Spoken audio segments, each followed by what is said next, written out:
Hello दोस्तों, नमस्कार। मैं पवन मोरल एक बार फिर आप सभी का रोजगार विदंग के चैनल पर स्वागत करता हूं। दोस्तों, आज हमारी सिंधु घाटी सभ्यता की 3 क्लासेस थी, वो मैंने आपकी पूरी करा दी हैं।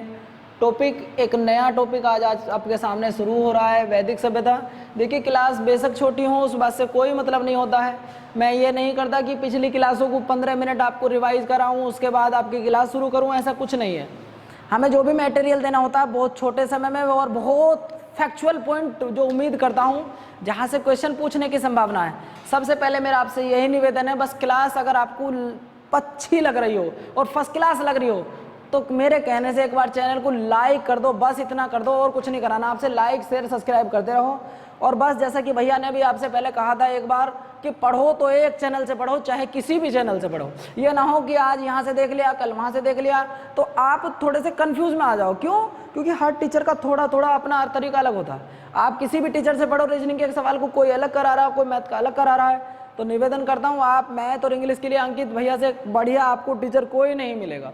बहरहाल टॉपिक जो आज हमारा चल रहा है वो टॉपिक है हमारा वैदिक सभ्यता, और मैंने उसमें एक लाइन लिखी आपके सामने, परिचय। आखिर जब मुझे बेशक क्लास छोटी रहे लेकिन देखना आज मैं आपको छोटी सी क्लास में कितना कुछ देने वाला हूँ। वैदिक सभ्यता का जब मैंने आपको परिचय कराने की बात करते हैं तो वैदिक काल का अध्ययन करने के लिए इससे 2 भागों में बांटा जाता है, जिनमें एक का नाम होता है पूर्व वैदिक काल। भैया इसे समझने की कोशिश करना, जब हम वैदिक काल का अध्ययन करते हैं तो इसे 2 भागों में बांटा गया, जिसमें पहले का नाम पूर्व वैदिक काल और जो दूसरे का नाम है वो है उत्तर वैदिक काल। बस इसे आप एक बार समझ लीजिए, पूर्व वैदिक काल और उत्तर वैदिक काल। अब ये है क्या, इन्हें मैं अभी समझाऊंगा, आपको बिल्कुल परेशान नहीं होना है। पूर्व वैदिक काल और उत्तर वैदिक काल। कमेंट्स करें, आप अपने सजेशन बताएं, अपने क्वेश्चन पूछें कि गुरुजी हमारा ये क्वेश्चन है। मैं कोशिश करूंगा कि हर कमेंट्स का रिप्लाई करूं। नहीं हो पा रहा, कुछ दिन से मेरे आपके कमेंट्स का रिप्लाई नहीं कर पा रहा हूं, तो उम्मीद करूंगा कोशिश करूंगा कि करूं। आप अपना क्वेश्चन पूछो, क्वेश्चन के जवाब दूंगा। टॉपिक हमारा आज परिचय चल रहा है। परिचय जब हम करें तो पूर्व वैदिक काल और उत्तर वैदिक काल। जब इसे बांटा गया तो हमने इसे 2 भागों में बांट दिया, पूर्व वैदिक काल में और उत्तर वैदिक काल में। सन की बात करता हूं तो 1500 से लेकर और 1000 ईस्वी तक, और यहां की बात करते हैं तो 1000 से लेकर 600 ईस्वी तक, यानी कि 600 ईसा पूर्व तक। तो बहरहाल कहने का मतलब मेरा यह था आपसे, सबसे पहले एक वर्ड लिखा जिसका नाम है वैदिक सभ्यता। हम सभ्यता तक जब जाएंगे, अब से पहले तो हम सिंधु घाटी सभ्यता पढ़ गए हैं। गुरुजी रोज सभ्यता पढ़ाते रहोगे तो टॉपिक ऐसा है, 2 दिन का बात हो रहा है, इसके बाद में वंश चल जाएंगे आपके। वैदिक का मतलब देखो, गौर से देखो, ये बना है वेद से, और वैदिक का मतलब एक वर्ड आपके सामने लिख रहा हूं, वेद, जो कि हिंदू धर्म इन्हीं पे टिका है। वेद जिनकी संख्या होती है 4, वो आपको समझाऊंगा बाद में, लेकिन सबसे बड़ी बात ये होती है कि वैदिक से ही बने वेद, और इसका अर्थ होता है ज्ञान। अर्थात ये हो गया कि हमें ज्ञान की सभ्यता का विस्तारण करना है, उसी की रिलेटेड पढ़ाई करनी है। तो टॉपिक आज हमारा ये हुआ कि वैदिक सभ्यता का अध्ययन करने के लिए उसे हमने 2 भागों में बांट दिया, जिसमें पहले भाग का नाम पूर्व वैदिक काल और दूसरे का नाम उत्तर वैदिक काल। आपने सजेशन दिया कि गुरुजी आपकी राइटिंग थोड़ी सी गंदी है, मैंने सुधारने की पूरी कोशिश की है। आज उसमें 1-2% फर्क भी आया होगा। निवेदन करता हूं, क्योंकि ऐसे बोर्ड पे पढ़ाने का अनुभव नहीं था, ऑफलाइन ही पढ़ाता था आपसे पहले, तो काफ़ी टाइम हो गया पढ़ाते पढ़ाते, 6-7 साल जो भी कुछ हुए हैं। बहरहाल ऐसे बोर्ड पे नहीं पढ़ाया था, तो थोड़ी राइटिंग को लेकर जो सस्पेंस था वो 2-4 दिन में बिल्कुल क्लियर हो जाएगी। ठीक है दोस्तों, बाकी कमेंट्स करके जो भी और सजेशन देना, बताओगे तभी तो सुधार करेंगे। जब आप बताओगे नहीं, कुछ लोगों के नाम लूंगा नेक्स्ट वीडियो में, जो लोग ज़्यादा सपोर्ट करते हैं, जो लोग बटे में से बटे टेस्ट में नंबर करें हैं, तीनों टेस्ट के जोड़ के जिसके सबसे ज़्यादा नंबर आएंगे उसको कमेंट्स में नाम लेके बताया जाएगा कि वो सबसे अच्छी मेहनत कर रहे हैं। ठीक है दोस्तों, तो 2 भागों में हमने बांट लिया। इस वेद का मतलब होता है ज्ञान, अर्थात हमें वैदिक सभ्यता की जो शुरुआत मानी जाती है वो आर्यों से मानी जाती है। अब जब आर्य भारत में आते हैं तो वो एक सभ्यता स्टार्ट की, वैदिक सभ्यता, अर्थात जहां पर वेदों की जिस समय में उत्पत्ति हुई हो उस सभ्यता का नाम हमने दे दिया वैदिक सभ्यता, और नाम दे दिया उसका ज्ञान, यानी कि वेद का मतलब होता है ज्ञान। चलो गुरुजी, हम यहां तक भी सेटिस्फाइड हुए। अब ये आए कहां से? अब इनको लेने के बाद जब इतिहासकार होते हैं, हर जैसे मान लो एक कोई क्वेश्चन है, मैं उस क्वेश्चन को करूंगा तो अलग तरीके से करूंगा, आप किसी अलग टीचर से कराएंगे तो वो अलग तरीके से करेगा, हमारे कोई भी अलग टीचर होंगे वो अलग तरीके से करेंगे। इसी तरीके से इतिहासकार भी इसी बात को लेकर आपस में मतभेद हो गया। क्या मतभेद हो गया? वो कहने लगे जी यहाँ से मध्य एशिया से आए हैं, कोई बोला तिब्बत से आए हैं, कोई बोला आर्कटिक प्रदेश से आए हैं, कुछ बोला अल्पस प्रदेश से आए हैं। ये बात आज तक कहीं सिद्ध नहीं हो सकी कि आर्य कहाँ से आए थे। आखिर में ये मान लिया गया, मैंने आपके सामने 4 व्यक्तियों के नाम लिखे हैं, जिसमें पहले व्यक्ति का नाम आप बड़े गौर से देखिएगा, और इनकी ही बात को सिद्ध किया गया बाद में, और इन्हीं की बात को मान लिया गया। एक क्वेश्चन आज तक सिर्फ जो पूछा गया है वो ये पूछा है, मैं 3 क्वेश्चन आपको एक्स्ट्रा बता रहा हूँ, स्वामी दयानंद सरस्वती से भी पूछ लिया है। ये दोनों पहली बार आपको पढ़ा रहा हूँ, पहली बार नहीं, हो सकता आपने तो जरूर पढ़े हो, लेकिन यहाँ से क्वेश्चन आने की संभावना जरूर बनती है। जब इतिहासकारों में किसी बात को लेकर मतभेद हो जाए तब ध्यान रखना वहाँ से क्वेश्चन आने की संभावना बिल्कुल 100% हो जाती है। और मेरी क्लास में बैठने के बावजूद, सिर्फ क्लास में आप अपने फ़ोन लैपटॉप के माध्यम से 10 मिनट 15 मिनट जितनी वीडियो हो, ये मान लो कि एक छोटा सा गाना सुन लिया, उतनी देर में आपका एक टॉपिक क्लियर हो जाता है। तो टॉपिक आज तो यही है, मूल निवास स्थान पर जब बात आती है कि कहाँ से आए, तो मैक्स मूलर ने कहा ये मध्य एशिया से आए। अब भैया बड़ा कंफ्यूजन हो गया, क्या हो गया भैया, ये तो कह रहे हैं मध्य एशिया से आए, और उधर स्वामी दयानंद सरस्वती ने बाद में कह दिया जी नहीं आप तो झूठ बोल रहे हो, ये तो तिब्बत से आए।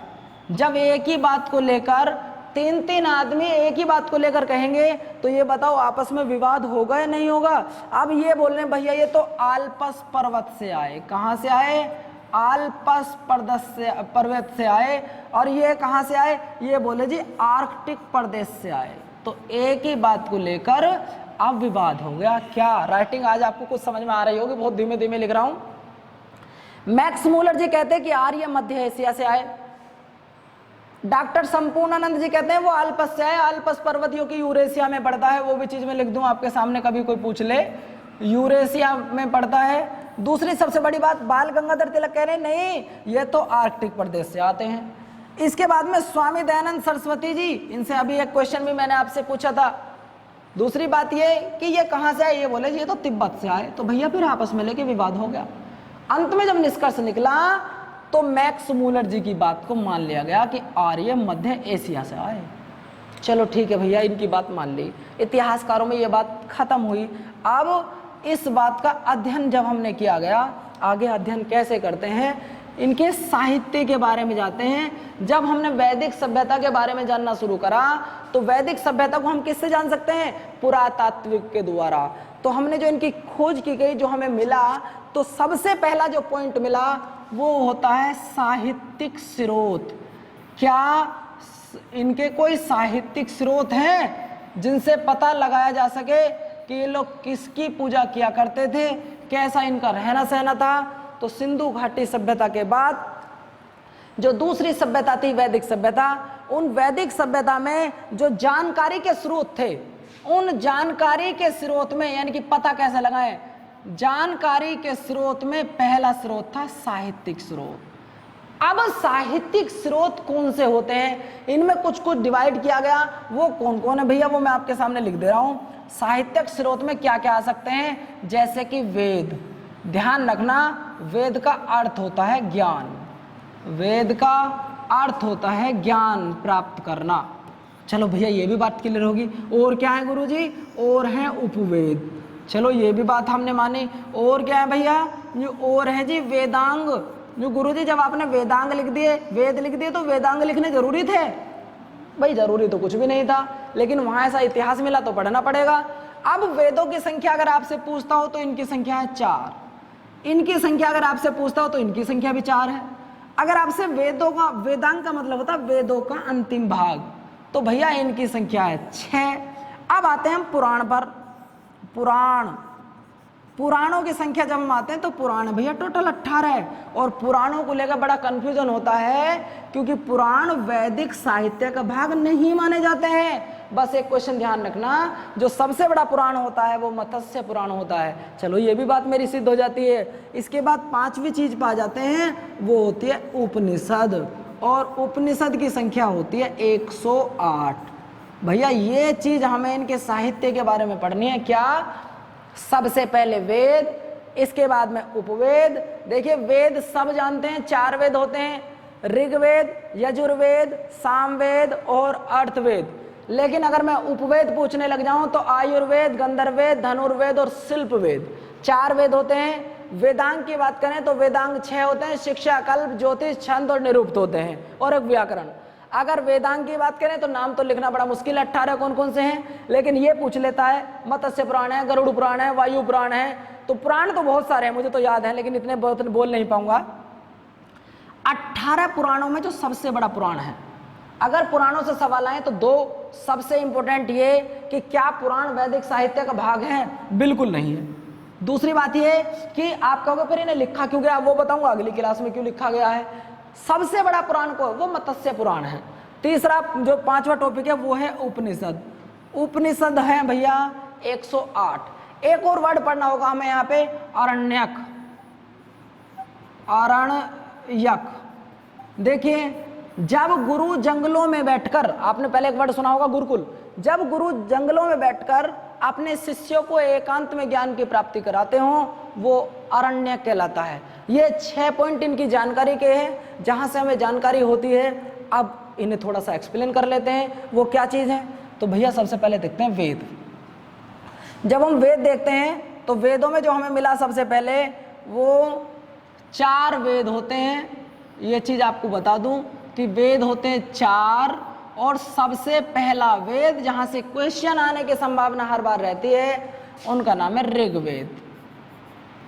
ऋग्वेद से क्वेश्चन आने की संभावना हर बार रहती है, हर एग्जाम में रहती है।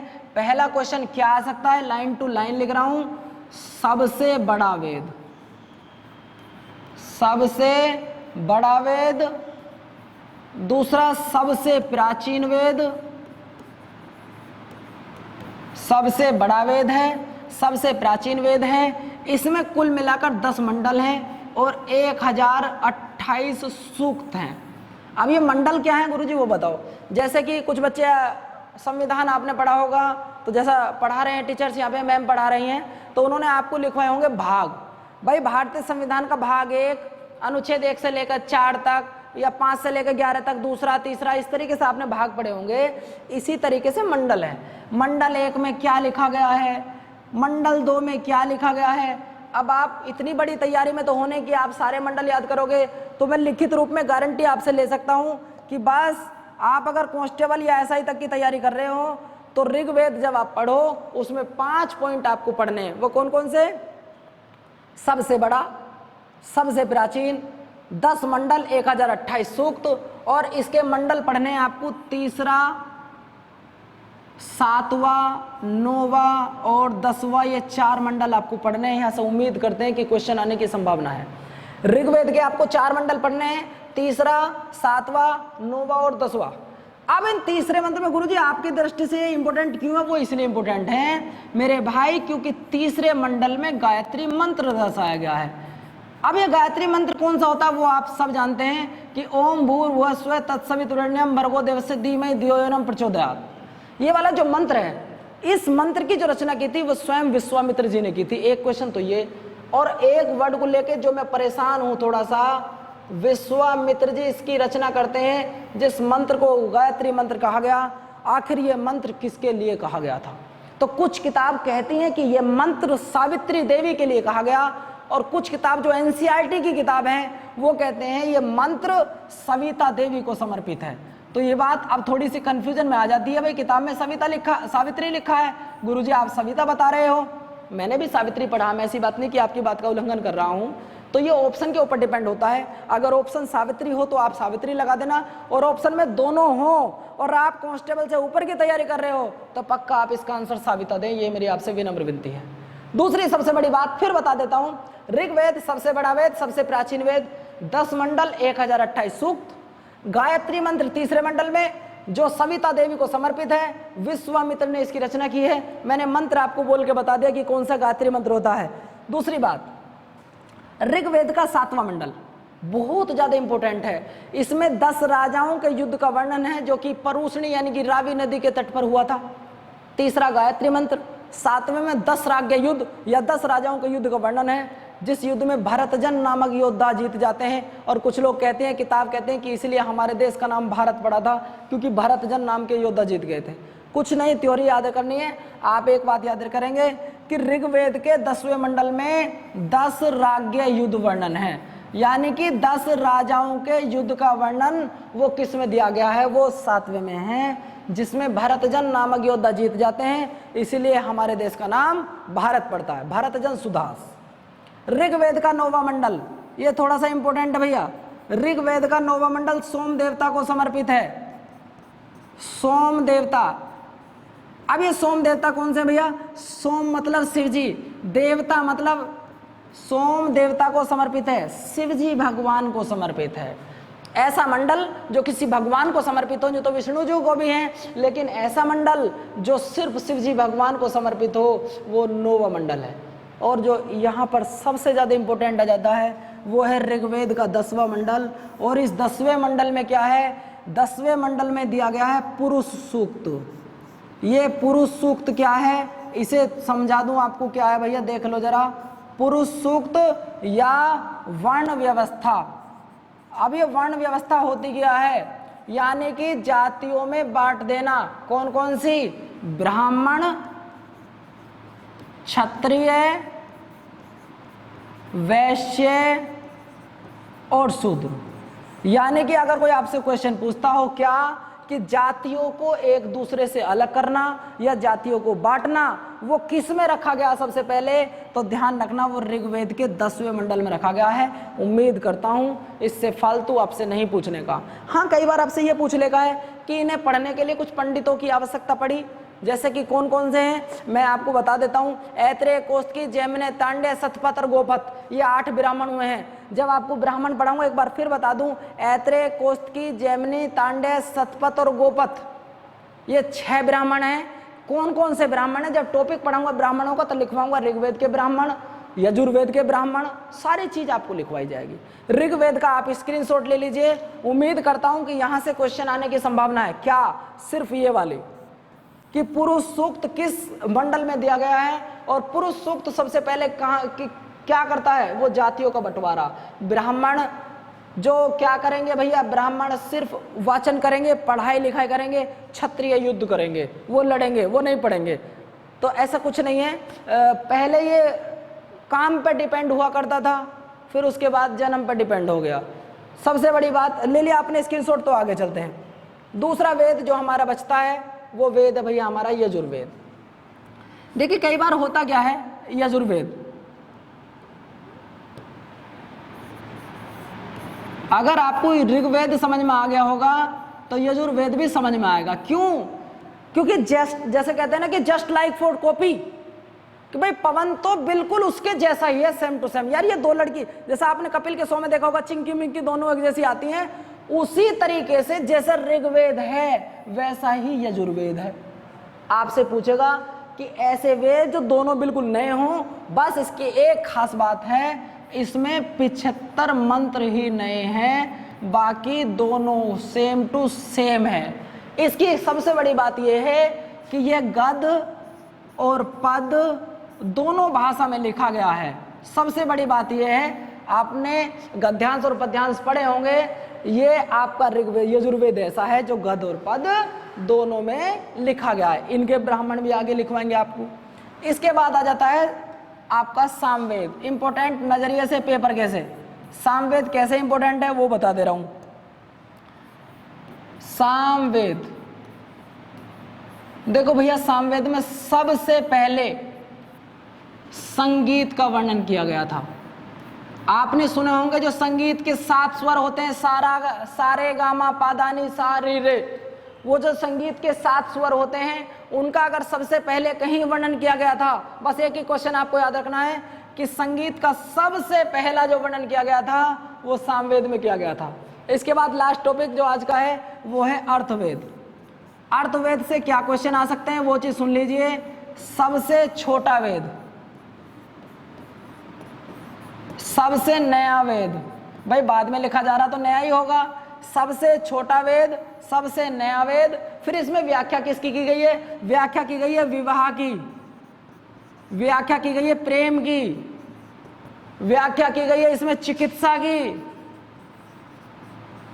व्याख्या की गई है। इसमें जो सबसे बड़ी जो व्याख्या की गई है वो है जादू टोना, जो कि आजकल बहुत चलता है अंधविश्वास के कारण, जादू टोना और टोटका। देखो इस पे एक मैं कहानी आपको सुना सकता हूँ, एक कहानी के तौर पे बता रहा हूँ, बड़ा एक हंसने वाला वाक्य है। आप लोगों ने गांव में खूब सुना होगा जो भाई टोटका कर दिया यार, ये वाली बात। मैं भी एक गांव से हूँ तो मैंने भी ये बात खूब सुनी है, होता भी देखा है, करते हैं लोग, खूब करते हैं, कहीं फल रख दिए, कहीं क्या रख दिए, कुछ नहीं है वैसे, सभी अंधविश्वास है। दरअसल में क्या था, एक लड़का मेरा मिलने ही वाला है, मैं नाम नहीं ले सकता क्योंकि हो सकता है यूट्यूब के माध्यम से वो भी देख रहा हो। एक लड़का करता क्या है कि मजाक के रूप में, एक मजाक के दृष्टिकोण से, वो जादू टोने वाला टॉपिक चल रहा ना, तो जादू टोने पे ये आपको एक बात बता रहा हूँ। उसने क्या करा कि एक दिन अपने पड़ोस में ही मोहल्ले में उठा रात को, और उठने के बाद में एक उपला होता है ना, आपने जो उपला देखा होगा, उस उपले पे थोड़ी हल्दी चावल ली और किसी के बिल्कुल घर के सामने रख दिया। अब सीधी सी बात है, जब उस घर की महिला सुबह उठेगी तो उसने गाली देनी शुरू कर दी। अब उस लड़के का डेली ये काम, वो 2-4 दिन 5 दिन उसने यही काम करा। अब एक दिन रात को रखने जा रहा था, गलती से अपनी खाट पर रख के उसको सो गया। अब सोने के बाद में होता क्या, जब वो उठा सुबह को, तो उससे पहले उसकी मम्मी उठ गई। तो मम्मी ने उठते ही से यही कहा था, भाई आज तो जुल्म हो गए, आज तो कोई हमारे घर के अंदर ही आ गई और घर ही रख के चली गई। तो बहरहाल कहने का मतलब, जब उन्होंने किसी विद्वान को बुलाया होगा तो विद्वान साहब ने आके कहा कि तुम्हारे मोहल्ले पड़ोस का ही कोई रख के गया है। जिस काम को मैं खुद कर रहा हूं, मुझे पता है कि टोना टोटका कुछ नहीं है, मैंने रखा है, और बाहर से आने वाला कोई विद्वान, चाहे वो कोई भी हो, मैं किसी का नाम नहीं लेना चाहता हूं, वो कोई भी हो, वो कह रहे हैं कि ये आपके परिवार में से किसी ने किया है। तो ये क्या है, यही है जिसे हम कहते हैं अंधविश्वास। तो इस अंधविश्वास से बाहर निकलना है, जादू टोकटे मोकटे के चक्कर में नहीं रहना है, पढ़ाई पर ध्यान देना है और सभी को इसी बार भर्ती होना है। ठीक है दोस्तों, थैंक यू, धन्यवाद। लाइक करते रहें, शेयर करते रहें और सब्सक्राइब करते रहें। ठीक है, प्रणाम दोस्तों।